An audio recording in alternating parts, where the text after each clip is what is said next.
ತಾಲೂಕು ಆಡಳಿತ ವತಿಯಿಂದ ತಾಲೂಕು ಆಡಳಿತ ಕಚೇರಿಯಲ್ಲಿ ಸಂತ ಸೇವಾಲಾಲ್ ಜಯಂತಿ ಆಚರಣೆ.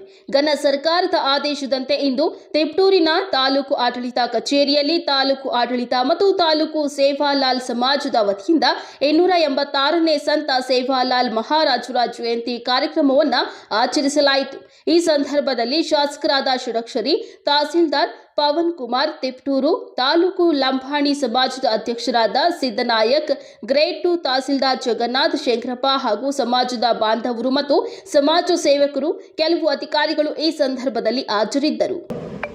100/100 ಸೈಟನ್ನ ಒದಗಿಸಿದ್ದಾರೆ. ಇದಕ್ಕೆ ತಾವೆಲ್ಲರೂ ದೊಡ್ಡ ಚಪ್ಪಾಳೆಯಿಂದ ಶಾಸಕರನ್ನ ಮತ್ತು ತಾಲೂಕು ಅಧಿಕಾರಿಗಳನ್ನ ಸಾಗಿಸಿ ದಯಮಾಡಿ ಕಬಡ್ಡಿ ಕಾಲದಲ್ಲಿ ಕರ್ಸಿಗೆ ಅನುವು ಮಾಡಿ ನಮ್ಮ ನಿಗಮದಿಂದ ಅದನ್ನ ವಶ ಮಾಡ್ಕೊಳ್ಬೇಕು. ಮೇಲಾಗಿ ಅದಕ್ಕೆ ಮುಂಚೆ ನಮ್ಮ ಮಗಳ ಹೆಸರಿಗೆ ಆ ಒಂದು ಸೈಟ್ ಅನ್ನ ರಿಜಿಸ್ಟರ್ ಮಾಡಿಸಿಕೊಳ್ಳಿಕ್ಕೆ ಏನೆಲ್ಲ ಒಂದು ಕಸರತ್ತು ಇದೆಯೋ ಅದನ್ನ ದಯಮಾಡಿ ನಮಗೆ ಯಾವಾಗಲೂ ಮಾಹಿತಿ ಕೊಡ್ತಾ ಇದ್ರೆ ನೀವು ಕೇಳಿದಂತ ಡಾಕ್ಟರ್ನ ಹೊರಡಿಸ್ತೀವಿ.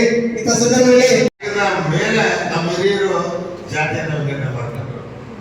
ದೇವರೊಬ್ಬ ನಾಮ ಅರಿವು, ಒಬ್ಬೊಬ್ಬರು ಒಂದೊಂದು ಅವ್ರ ಪ್ರೀತಿಗೆ ಅನುಸಾರವಾಗಿ ಅವರ ಮನಸ್ಸಿನ ನೆಮ್ಮದಿಗೋಸ್ಕರ ಅಥವಾ ಸಮಾಜದ ಎಲ್ಲರ ಒಗ್ಗೂಟಿಗೋಸ್ಕರ ಅವರವರಿಗೆ ಬೇಕಾದಂತ ದೇವರನ್ನ ಪೂಜಿಸ್ತವೆ, ಮತ್ತೆ ಇಂಥ ಕಾರ್ಯಕ್ರಮಗಳನ್ನು ಮಾಡ್ತವೆ. ಅದು ನಮ್ಮಲ್ಲಿ ನಡೆದುಬಂದಿದ್ದ ಒಂದು ಪದ್ಧತಿ. ಸೊ ಅದರಿಂದ ಇವತ್ತು ಸೇವಾಲಾಲ್ರು ಇದ್ರ ಬಗ್ಗೆ ವಿದ್ಯಾವಂತರಾಗಬೇಕು. ನಾನು ಮೊನ್ನೆಯನ್ನು ನಮ್ಮ ರಾಠೋಡ್ MNC ಅವ್ರ ಹತ್ರ ಬಂದಿದ್ರು. ಮತ್ತೆ ಶಿವಮೂರ್ತಿ ವಿಧಾನಸಭೆ ಯಾವಾಗಲೂ ಪ್ರಸ್ತಾಪ ಮಾಡೋದು, ನಮ್ದನ್ನ ಕಂದಾಯ ಗ್ರಾಮ ಮಾಡಬೇಕು ಅನ್ನೋ. ಅದಕ್ಕೆ ನಮ್ಮ ಕಾಗಡ ತಿಮ್ಮಪ್ಪರು ಅವರು ಧ್ವನಿ ಕೊಡಿಸೋರು. ಈಗಾಗಲೇ ನಾವು ಕಂದಾಯ ಗ್ರಾಮ ಮಾಡಿದ್ದೇವೆ ನಾವು.